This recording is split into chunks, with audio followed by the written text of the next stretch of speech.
Okay, straight to it. Dualtron makes some good scooters, but they do cheap out on certain parts, and one of them being the kickstand. On most scooters, it's usually too short, and the little duck foot that sits at the bottom is too small, making it pretty unstable. The usual solution is to buy an aftermarket stand, something like this Carbon Revo, but changing the stand varies in difficulty between the type of scooter that you have. Some scooters, well, all scooters nearly, you have to remove the side cover. Some scooters you'll have to remove the battery, and others you'll need to use an adapter plate.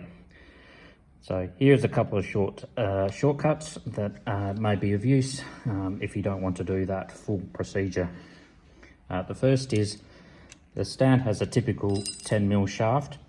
So with your aftermarket, you can just chop off the duck foot from the stock stand. Angle grinder, Dremel tool will get it done in a couple of seconds. I have neither of those, so I used a hacksaw. It takes a minute or two. And then you can just put on the aftermarket bottom part of the foot, tighten it up, and you get the extra length and the extra stability.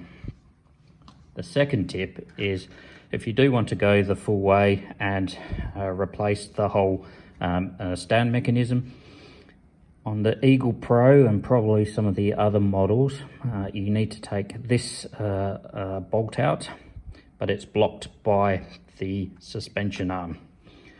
So one tip is to use one of these little Allen keys that you typically get with accessories, like lights, mounts, or other mounts for your handlebars, pretty cheap. Just chop it off, again with a Dremel or hacksaw, so there's only a few millimeters sticking out, and then you can access in there. You won't be able to unwind it fully. The bolt is about this long. I've taken this one out from the other side, but you can unwind it out enough that you can then get it finger loose and you can spin it out, or use a piece of rubber to spin it out. And the third tip then is, when you replace this, is to replace it with a hex head bolt rather than the button head, and that way you can then access it in future with a standard open ring spanner.